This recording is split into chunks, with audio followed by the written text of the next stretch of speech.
अस्सलाम वालेकुम। मेरा नाम कदस भाई। इस वीडियो में आपके साथ मैं क्रिप्टो मार्केट की लेटेस्ट न्यूज़ अपडेट्स और मैं साथ अपना तज़िया शेयर करता हूँ। जो कुछ मैं अपने लिए लर्न करता हूँ उसमें लर्न करने के बाद मैं अपना तज़िया आपके साथ शेयर करता हूँ। मार्केट आलमोस्ट नॉन वोलाटाइल नज़र आ रही है। ऐसे लग रहा है कि मार्केट के जो प्लेयर्स हैं वो जुम्मे को जेरेमी पॉल की जो स्पीच है उसको क्लोजली वॉच कर रहे हैं। यानी जुम्मे को मैक्रो इकोनॉमी के जो मार्केट पे इफ़ेक्ट्स हैं वो मार्केट को थोड़ा वोलाटाइल आपको करते हुए नज़र आए। और मार्केट क्रिप्टो मार्केट के इनसाइड जो मार्केट है उसके अंदर कोई मेजर इवेंट मुझे नज़र नहीं आ रहा। अगर बीटीसी की प्राइस की तरफ नज़र डालें तो कल बीटीसी ने तकरीबन 25,400 तक इसकी वैल्यू क्रैश हुई और अभी जब मैं वीडियो रिकॉर्ड कर रहा हूँ अगेन दोबारा 26,000 को क्लेम करने के बाद फिर दोबारा 25,940 30 की प्राइस 50 की प्राइस के ऊपर ये ट्रेड हो रही है। एक मैं ट्रेडर को वॉच कर रहा था, उसने कहा जी it's not a good time for BTC. बकौल उसकी थ्योरी के उसने कहा जी कि अगर आप 200 डेज़ की मूविंग एवरेज लाइन और 200 वीक्स की मूविंग एवरेज लाइन को आप क्लोजली वॉच करें तो प्राइस जो है इन दोनों लाइंस के नीचे ड्रॉप हुई है। और ये ड्रॉप जो है इसको आप नॉन सीरियस नहीं कह सकते, क्योंकि ये ड्रॉप लास्ट ईयर जब लूना का क्रैश हुआ था, लूना के क्रैश के बाद प्राइस जो है वो नीचे ड्रॉप हुई थी और उस ड्रॉप के बाद प्राइस जो है वो अच्छा खासा यानी मई से नीचे ड्रॉप होने के बाद मई जून में ये 200 डेज़ और 200 वीक की मूविंग एवरेज लाइन से मार्केट नीचे गई। उसके बाद मार्केट मुसलसल नीचे ही रही अनटिल ये साल स्टार्ट हुआ जनवरी तक। तो 6 माह 7 माह मार्केट जो है इससे नीचे नीचे ट्रेड हुई थी। उसकी इस थ्योरी के मुताबिक शायद मार्केट जो है आइंदा भी कुछ माह हमें इसी दोनों लाइनों के नीचे नीचे ट्रेड होती हुई नज़र आए।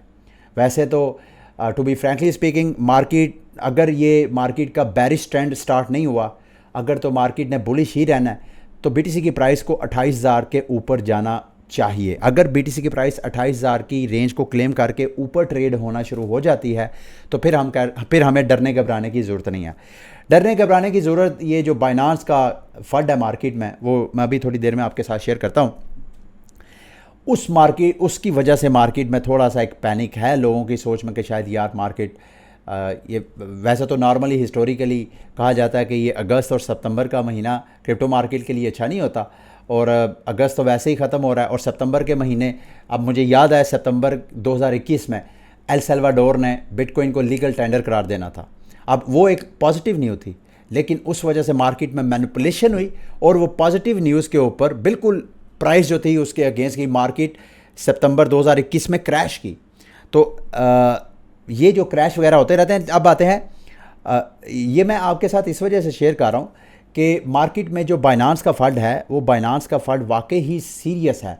तो अगर बाइनांस को कुछ होता है, वो मार्केट का प्लेयर है, तो ओवरऑल मार्केट जो है वो फिर कई दिन कई महीने जो है वो इसी तरह साइडवेज या नीचे हमें क्रैश होती हुई नज़र आ सकती है। ग्लास नोड की पिछले हफ्ते की जो वीकली रिपोर्ट है वो मैंने सारी पढ़ी है, उसका मैं लुब्बे लुबाब आपको बता देता हूँ। ग्लास नोड की जो रिसर्चर्स हैं उनका मानना यह है कि ये जो करंट पिछले हफ्ते क्रैश हुई है मार्केट, उसका ताल्लुक कोई ऑन चेन या किसी इवेंट के साथ नहीं है। उसका ताल्लुक मार्केट अपने आप को डी लेवरेज करना चाहती थी। डी लेवरेज का मतलब यह है, आप में से कुछ दोस्तों को नहीं पता तो मैं बता देता हूं कि इस वक्त क्रिप्टो मार्केट में जो मोस्टली ट्रेड्स हैं, अगर मैं गलत नहीं हूं मेरा अंदाज़ा, तो मोर देन 70% जितनी ट्रेड्स होती हैं वो सारी लेवरेज बेस होती हैं, यानी फ्यूचर ट्रेड्स होती हैं। फ्यूचर ट्रेड क्या होता है? ये फ्यूचर ट्रेड एक्चुअल कॉइन्स की ट्रेडिंग नहीं होती, बल्कि उन कॉइन्स के ऊपर जो कॉन्ट्रैक्ट होते हैं कि भाई आइंदा मुस्तकबिल में प्राइस ऊपर जा सकती है या नीचे जा सकती है। कॉइन्स इटसेल्फ बाय या सेल नहीं होते, बल्कि उनके ऊपर जो अंदाजे हैं, जो कॉन्ट्रैक्ट है वो बाय सेल होते हैं। तो ये मार्केट जो एक्चुअल स्पॉट मार्केट है उससे कई गुना बड़ी है। तो ये जब डी लेवरेज हो जाती है, डी लेवरेज का मतलब जब उधार ले के ओवर लेवरेज हो जाती है, तो फिर मार्केट के जो प्लेयर्स हैं उसको मैनिपुलेट करने के लिए वो डी लेवरेजिंग करते हैं। तो ग्लास नोड के रिसर्चर्स की जो मैंने रिपोर्ट देखी है उससे तो मुझे यही अंदाज़ा हुआ कि डरने घबराने की ज़रूरत नहीं है, ये डी लेवरेजिंग होनी थी। प्राइस को मज़ीद नीचे जाता हुआ नहीं देख सकते। एक और इंटरेस्टिंग चार्ट उन्होंने शेयर किया, मैं आपके साथ शेयर करता हूँ, शायद मेरी पिक्चर की वजह से नज़र ना आ रहा हो। उनके बकौल जो शॉर्ट टर्म इस वक्त होल्डर्स हैं बीटीसी की, वो 88% इस वक्त लॉस में हैं। तो 80%, 88% अगर लॉस में है तो क्या शॉर्ट टर्म होल्डर जो है लॉस में बीटीसी सेल तो नहीं करेंगे? अगर करेंगे तो इसको कैपिचुलेशन बोलते हैं कि लॉस में सेल करना। तो मुझे नीचे प्राइस क्रैश होने के चांसेस कम लग रहे हैं, लेकिन फिर भी क्लोजली अगर ये अब फॉर एग्जांपल ये प्राइस जो है बीटीसी की नीचे ये वाली रेंज को ब्रेक कर जाती है, ये वाली 24,600 की प्राइस, एंड मुमकिन है इस प्राइस तक बीटीसी की प्राइस नीचे जाए। अगर इसको होल्ड नहीं कर पाती है फॉर एनी रीज़न, जैसे कि मैं बाइनांस का भी आपके साथ शेयर करता हूँ, तो फिर बीटीसी की प्राइस वो जो रियलाइज प्राइस 2-4 दिन पहले मैंने आपके साथ शेयर किया था कि एक एक्सपर्ट की ओपिनियन है कि बीटीसी की प्राइस जब भी कभी 200 डेज़ की मूविंग एवरेज लाइन को ब्रेक करती है तो फिर रियलाइज प्राइस को टच करती है, तो फिर दोबारा 20,000 की प्राइस तक जा सकती है। तो it should be a good time for you. अगर आप लोगों ने बीटीसी में या क्रिप्टो मार्केट में इन्वेस्टमेंट नहीं की, बीटीसी की प्राइस अगर 20,000 तक जाएगी तो आल्ट कॉइन्स तो अगेन 20-30% मजीद क्रैश करेंगी, तो आपके लिए शॉपिंग का बेहतरीन टाइम होगा ये। अब आते हैं पहले बाइनांस, फिर मैं सोलाना की तरफ भी आता हूँ। बाइनांस की तरफ आते हैं जी। बाइनांस का क्या इशू है? एक तो सारा मीडिया और जितने क्रिप्टो सेलिब्रिटीज़ हैं वो पीछे पड़े हुए हैं, ख़ुसूसन ये जो वेस्टर्न वर्ल्ड से जिनका ताल्लुक है। वॉल स्ट्रीट जर्नल ने रिपोर्ट किया है कि बाइनांस रशिया को फैसिलिटेट कर रहा है। रशिया को चूँकि सैंक्शंस वगैरह थी रशिया के ऊपर, तो बाइनांस के प्लेटफॉर्म के ज़रिए रशिया के जो मालदार लोग हैं या इदारे हैं वो बाइनांस के प्लेटफॉर्म के ज़रिए वो अपने पैसे जो हैं वो एक्सचेंज करवा रहे हैं। बाइनांस ने गो के डिनाई किया है। मैं देख रहा था इस रिपोर्ट के बावजूद जो बाइनांस की प्राइस है उसने पंप किया है। कल ये $203 तक इसकी प्राइस गई है, उसके बाद एकदम पंप किया है। तो अभी प्राइस जो है दोबारा $214, $15 की प्राइस के ऊपर ट्रेड हो रही है। ये मैं कल आपको तफसीलन बाइनांस के BNB की प्राइस के ऊपर डिस्कस आपके साथ कर चुका था कि $200 की बड़ी अहम सपोर्ट है। अगर ये ब्रेक हो जाती है तो बाइनांस की चेन के ऊपर जितने डीफाई प्रोटोकॉल्स हैं, डीफाई प्रोटोकॉल्स क्या होते हैं? जहाँ पे लोग दूसरे चीज़ें कोलैटरल रख के उधार लेते हैं। तो जिन लोगों ने BNB उधार रख के, BNB कोलैटरल रख के, गिरवी रख के उन्होंने टोकन्स लिए थे, उनका क्या बनेगा? तो ये चीज़ें हैं। $200 की जो प्राइस है ये बहुत इंपॉर्टेंट है। इसी को बेस बना के ये मार्केट के कुछ एक्सपर्ट्स मैं आपको बताता हूँ। ये माइक एल्फर्ड, इन्होंने कहा है जी कि अगले 48 घंटों में बाइनांस जो है वो अपनी विड्रॉवल वगैरह रोक देगा, बकौल उनकी थ्योरी के। फिर ऊपर ये भी लेजेंडरी ट्रेडर्स हैं पीटर, इनका मानना यह है कि मुझे भी साल हो गए आपको कहते हुए कि CZ और बाइनांस एक ग्लोबल स्कैम है और BNB जो है वो चीफ फियाट है। तो दूसरे लफ्ज़ों में, आप में से बहुत से दोस्त मुझसे पूछ रहे थे कि मुकद्दस भाई क्या बाइनांस से पैसे निकाल लेने चाहिए? भाई अगर तो आपने ट्रेडिंग के लिए वहाँ फ़ंड्स रखे हैं तो आप निकाल लें। आप वो निकाल के तो आप किसी और एक्सचेंज में चले जाए जिसके हवाले से मार्केट में फ़ंड नहीं है। आप एक्सचेंज में फ़ंड्स रखें ही ना। आप वो वाले फ़ंड्स जो आपने लॉन्ग टर्म रखने हैं आप उनको अपने पर्सनल वॉलेट में रखें। जो ट्रेडिंग के लिए रखने हैं तो आप मार्केट में और प्लेटफॉर्म है, OKX है, KuCoin है, इन कोइंस को, इन एक्सचेंजेस को आप यूज़ कर सकते हैं। आप बिटगेट को यूज़ कर सकते हैं आप करना चाहें। बहरहाल अब आई डोंट नो कि एग्जैक्टली बाइनांस में ऐसा होता है कि नहीं, क्योंकि बाइनांस जब भी बाइनांस के हवाले से इस तरह की मार्केट में इंफॉर्मेशन फ्लोट की जाती है तो बाइनांस और उसके सपोर्टर की तरफ से ये दिखाया जाता है, यानी ये फड है।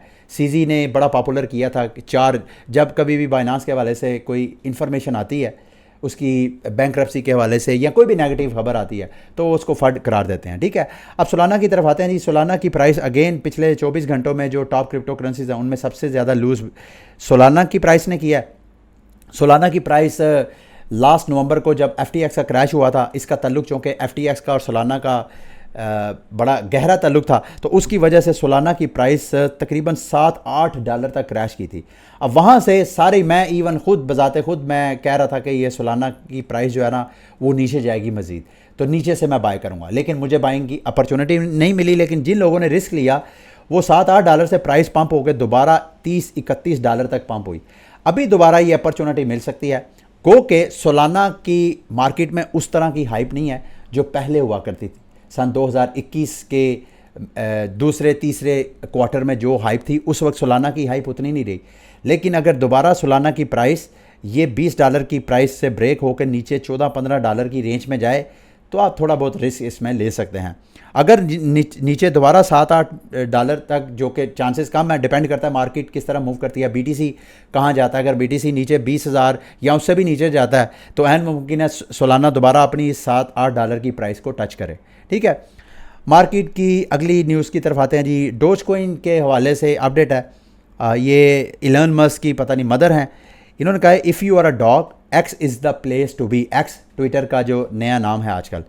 नीचे डोज कॉइन के डिज़ाइनर की ट्वीट के ऊपर इन्होंने ट्वीट की, नीचे इलन मस्क ने जो ट्वीट की, इससे एक सिग्नल जाता है, एक मैसेज जाता है। मेरी अंडरस्टैंडिंग गलत भी हो सकती है, लेकिन इलन मस्क ने जवाब दिया x is a dog and dog friendly platform, dog friendly place. यानी जो ट्विटर है या अब नया जो एक्स है, ये एक डॉग फ्रेंडली प्लेस है। डज इट मीन, क्या इसका ये मतलब है कि एक्स के ऊपर, चूँकि एक्स इलन मस्क का ख्वाब है कि ये एवरीथिंग ऐप है जहाँ पे पेमेंट एटलीस्ट लास्ट में एडजस्ट होगी, जब पेमेंट एडजस्ट होगी तो डोज कॉइन की प्राइस कहाँ तक जा सकती है। अभी मैं देख रहा था इस हालांकि नॉर्मली होता है, ये था ये पिछले साल 2 साल से ये मोमेंटम कम हो गया, ये को रिलेशन कम हो गया, लेकिन एक वक्त था कि डोज कॉइन के हवाले से इलन मस्क जब भी कोई ट्वीट करता था तो अच्छा खासा 5% 10% डोज कॉइन की प्राइस पम्प कर दी थी। ये इतनी बड़ी न्यूज़ अपडेट होने के बावजूद डोज कॉइन की प्राइस एसएच को बहुत ज़्यादा पंप नहीं, हाँ थोड़ा बहुत पंप हुई है लेकिन बहुत ज़्यादा नहीं हुई। मैं ये सोच रहा था कि अगर एक्स डोज कॉइन को as a payment method use कर देता है तो डोज कॉइन की यहाँ पे बाइंग करने वाले या इससे नीचे प्राइस पे बाइंग करने वालों को कितना बेनिफिट होगा। अगेन दोबारा यहाँ तक प्राइस जाना $1 $10, मुझे पता नहीं, ऐसा मुझे ऐसा लगता है कि बहुत मुश्किल है। लेकिन डिपेंड करता है कि जब ये खबर आएगी कि इलन मस्क जो है एक्स के साथ डोज कॉइन को लिंक कर रहा है, डिपेंड करता है कि उस वक्त मार्केट में हाइप कितनी है। मैं भी क्लोजली वॉच कर रहा हूँ, मैं आपके साथ भी इस हवाले से आपको शेयर लाजमी करूँगा। अच्छा जी, फ्रेंड टेक के हवाले से कल मैंने डिटेल आपके साथ इन्फॉर्मेशन शेयर की थी, कुछ चीज़ें मैं मिस कर गया था, वो मैं आपको बताना चाहता हूँ। हाँ, आप में से कुछ लोगों ने मेरे कोई 10-15 लोग हैं जिन्होंने मेरी कीज़ वगैरह शेयर वगैरह बाय की हैं, कुछ ने प्रॉफिट टेकिंग भी की है, नीचे से बाय की हैं, ऊपर से उन्होंने सेल कर दी हैं। लेकिन ये एक पोंजी स्कीम है। पोंजी स्कीम का मतलब यह है कि किसी भी आप सेलिब्रिटी के अगर आप कीज़ या शेयर्स को बाय करते हैं तो आपको प्रॉफिट के जेन में रख के, कॉन्टैक्ट कम्युनिकेशन के लिए नहीं, प्रॉफिट के जेन में, तो आपको बेनिफिट उसी वक्त होगा जब उस सेलिब्रिटी जिसके आपने शेयर्स कीज़ और शेयर बाय किए हैं उसकी डिमांड बढ़ती है। अगर डिमांड बढ़ती है तो आपके शेयर्स की कीज़ की वैल्यू बढ़ेगी और आपको प्रॉफिट मिलेगा। तो ये पोंजी स्कीम है, यानी नए आने वाले पुराने वाले को बेनिफिट देते हैं, तो ये भी आपने जेन में रखना है। दूसरा, जब कभी भी आपने बाइंग और सेलिंग करनी है इन शेयर्स की, इन केस की, तो 10% बाइंग साइड पे और 10% गालबन सेल साइड पे आपने टैक्स पे करना होता है, जिसमें 5% ये प्लेटफॉर्म अपनी ट्रेजरी में जाता है, यानी प्लेटफॉर्म को जाता है, और 5% जिस सेलिब्रिटी की आपने कीज़ ली हैं वो सेलिब्रिटी की अर्निंग होती है। तो इसको आपने जेन में रख के तो फिर आपने इसके साथ अपने आप को पार्टिसिपेट करना है। अब आते हैं सुई के हवाले से। सुई की प्राइस जो है वो पिछले 2 दिनों से पंप कर रही है। क्या वजह, मैंने थोड़ा सा सर्च किया, मैं चाहता हूँ आपके साथ शेयर करूँ। सुई ने इस माह के स्टार्ट से ही एक इवेंट स्टार्ट किया था जिसका नाम था बुल शार्क क्वेस्ट 2। उसमें उन्होंने तकरीबन 2.5 million Sui token as a reward community को देने थे, और उन लोगों को जो सुई की ब्लॉकचेन के ऊपर डेवलप होने वाले वेब3 ऐप्स जो हैं, DeFi प्रोजेक्ट्स हैं, उनमें ज़्यादा से ज़्यादा इंगेज होते हैं। ऐसे यूज़र्स जो टॉप 500 यूज़र्स, जो कि मतलब जितना आप ज़्यादा सुई टोकन की वॉल्यूम यानी डॉलर वैल्यू में जितना ज़्यादा, मिसाल के तौर पे ऐसे यूज़र जो कि 1 लाख 2 लाख या मिलियंस में करते हैं, तो जो मतलब जितनी ज़्यादा आप ट्रेडिंग वॉल्यूम होता है उस हिसाब से आपको रिवॉर्ड मिलेगा। टॉप 500 प्लेयर्स को, ईच प्लेयर को 2000 सुई टोकन मिलेंगे, 1000 को ये मिलेंगे, 5000 को ये मिलेंगे। तो ये अभी जो करंट मुझे सुई टोकन की जो प्राइस में हाइप नज़र आ रही है, ये मेरा ख्याल है इस क्वेस्ट में एयर ड्रॉप फार्मिंग की एक्टिविटीज़ हैं। ये जो एयर ड्रॉप फार्मर्स हैं वो एक्चुअली सुई की प्राइस की डिमांड बढ़ाए हुए हैं। आई डोंट नो, ये वैसे तो 28 अगस्त तक होना था मेरा ख्याल, अब 28 अगस्त भी इन्होंने एक्सटेंड कर दिया है। मज़ीद एक्सटेंशन की वजह से मज़ीद एयर ड्रॉप फार्मर जो हैं इसकी मार्केट के ऊपर आ रहे हैं। तो अगर तो मार्केट मज़ीद बुलिश होती है तो सुई की प्राइस यहाँ से मज़ीद ऊपर जा सकती है, लेकिन नेक्स्ट इसको रेजिस्टेंस जो है तकरीबन 61 सेंट से लेकर 70 सेंट की प्राइस में सुई की प्राइस को रेजिस्टेंस नज़र आ सकती है, जहाँ पे आप अगर आपने नीचे से बाय किया हुआ है तो आप वहाँ पे प्रॉफिट टेकिंग कर सकते हैं। अब आते हैं जी सोशल मीडिया में मेरे साथ किसी ने शेयर किया कि स्टेट बैंक ऑफ पाकिस्तान ने रिपल की बड़ी तारीफ़ की है और क्या पाकिस्तान जो है वो CBDC अपना लॉन्च कर रहा है। वो मैंने थोड़ा बहुत सर्च किया है। स्टेट बैंक ऑफ पाकिस्तान की अपनी वेबसाइट पे ये रिपोर्ट है, सन 2022 के ऊपर इन्होंने रिपोर्ट जारी किया है। उसके 4-5 सिर्फ पेजेस हैं मैंने जो मुझे मिले हैं।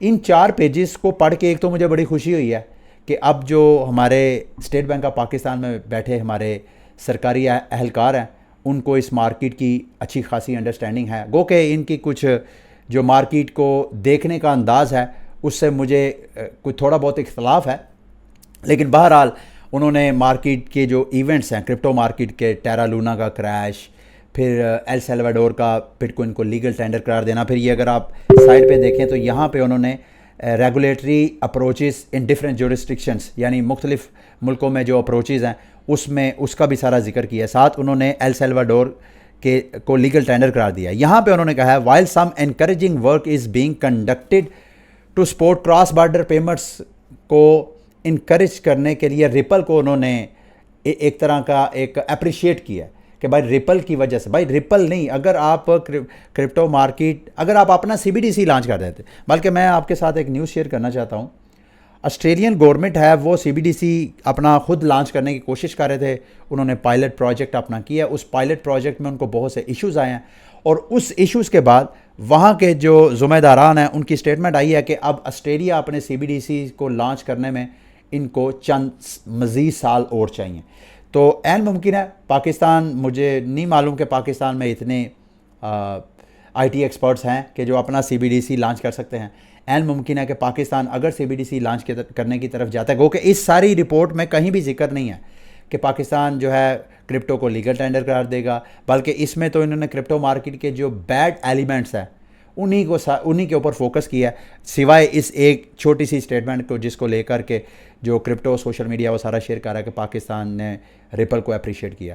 तो एन मुमकिन है पाकिस्तान अगर CBDC की तरफ जाता है तो रिपल या स्टेलर या इस तरह के जो सेंट्रलाइज प्लेटफॉर्म है, जो CBDC बनाने वाले लेजर प्लेटफॉर्म है, टेक्नोलॉजीज़ हैं, उनके लेजर्स को वो यूज़ करके CBDC बिल्ड करे। ये कब होगा नोबडी नोस। अभी तक पब्लिक के साथ कोई ऐसी हमारे मेन स्ट्रीम मीडिया में तो ऐसी कोई खबर नहीं है। अब आते हैं जी, ये स्क्रीन पे आपको एक हाथ जोड़ के एक शख्स नज़र आ रहा है। ये कहा जा रहा है कि थाईलैंड के नए प्राइम मिनिस्टर हैं सरीथा थैवीसन। दूसरे लफ्ज़ों में ये थाईलैंड के मलक रियाज हैं, ये वहाँ के रियल एस्टेट टाइकॉन हैं और ये वहाँ पे as a prime minister expect किया जा रहा है कि ये प्राइम मिनिस्टर बनेंगे थाईलैंड के। और इन्होंने, मैंने आपके साथ शेयर किया था कि इन्होंने एयर ड्रॉप करने का प्रॉमिस किया था। हर थाई शहरी जो कि 16 साल से ज़्यादा उम्र का है उसको तकरीबन जो इन्होंने अपनी थाई करेंसी में एयर ड्रॉप करना है वो $300 बनता है। पाकिस्तानी तकरीबन 80 से 90 लाख रुपए की अमाउंट इन्होंने एयर ड्रॉप करनी है। अब अगर सारी थाई पॉपुलेशन को देखा जाए तो रफली कोई 15 से 16 बिलियन डॉलर का एयर ड्रॉप इन्होंने करना है।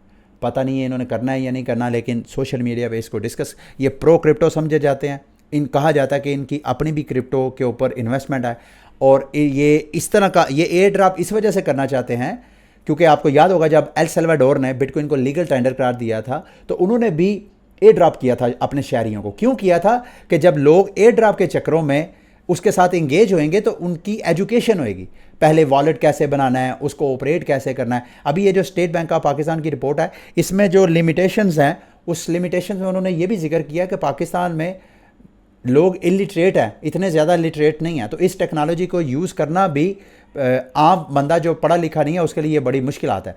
तो ये एयर ड्रॉप के ज़रिए उन थाई सिटीजन्स को जो कि $300 की लालच में जाएंगे, इस टेक्नोलॉजी के साथ इंगेज होंगे तो वो एक्चुअली एजुकेट होंगे, तो इसका एक रिज़ल्ट होगा। ये एक तरह का मार्केटिंग स्टंट है जो कि ये करना चाहते हैं। ठीक है, अब मार्केट की कुछ और अपडेट्स की तरफ आते हैं जी। FBI ने कहा है नॉर्थ कोरिया के हैकर्स मार्केट में $40 मिलियन का BTC सेल कर सकते हैं। कुछ 6 के करीब इन्होंने एड्रेस स्पॉट किए हैं और वो सारी एक्सचेंजेस को कहें कि इनको क्लोजली वॉच करें, इन वॉलेट्स के साथ आपने इंगेज नहीं होना। जो समिट हो रही है ब्रिक्स की, उसमें एज एक्सपेक्टेड जो रशियन प्रेसिडेंट है प्यूटन, उन्होंने अच्छा खासा डॉलर और यूएस और वेस्टर्न वर्ल्ड को अच्छा खासा बुरा भला कहा है। लेकिन इंटरेस्टिंग बात यह है कि वहाँ पे कहा जाता है कि 40 से ज़्यादा ममालिक हैं जिन्होंने ब्रिक्स के ब्लॉक को ज्वाइन करने के लिए रजामंदी का इजहार किया है। ये मेरी नज़र में बहुत बड़ी न्यूज़ है। ऑलरेडी ये जो कंट्रीज़ हैं, ब्राज़ील, रशिया, इंडिया, चाइना और साउथ अफ्रीका, ये दुनिया की ग्लोबल इकॉनमी का तकरीबन 40% ये ऑलरेडी, ये सिर्फ ये 5-6 कंट्रीज़ हैं। तो अगर ये सारे 40 ममालिक, और ये भी खबरें थी कि शायद चाइना ने पाकिस्तान को भी ब्रिक्स को ज्वाइन करने के लिए इनवाइट किया है, तो गो के शायद इंडिया मेरा ख्याल है इसको अपोज करेगा। लेकिन चाइना इटसेल्फ मेरा ख्याल है सुनने में आया कि वो इंडिया को भी अपोज कर रहा है। अच्छा जी, ओपन सी के जो एग्जेक्टिव थे फॉर्मर, उनको जेल हुई है क्योंकि वो इनसाइडर ट्रेडिंग करते हुए पकड़े गए हैं। बड़ी इंटरेस्टिंग न्यूज़ है।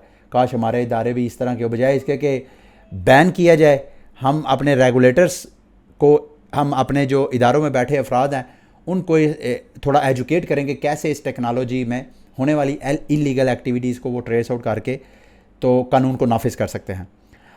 आगे आते हैं जी, जो एप्पल के यूज़र्स हैं उनके लिए बड़ी इंटरेस्टिंग न्यूज़ है। ख़बरें हैं कि एप्पल ने आइंदा अपनी जो एप्पल वॉच आएगी वो गिरगिट की तरह अपना रंग बदलेगी। आप जिस गाड़ी में बैठे हैं, जो आपने कपड़े पहने हैं, इवन जो आपकी घड़ी की ये जो बैंड है जिस कलर की होगी, जिस तरह की आप चाहेंगे, वो गिरगिट की तरह ऑटोमेटिक वो कलर वगैरह चेंज करती रहेगी।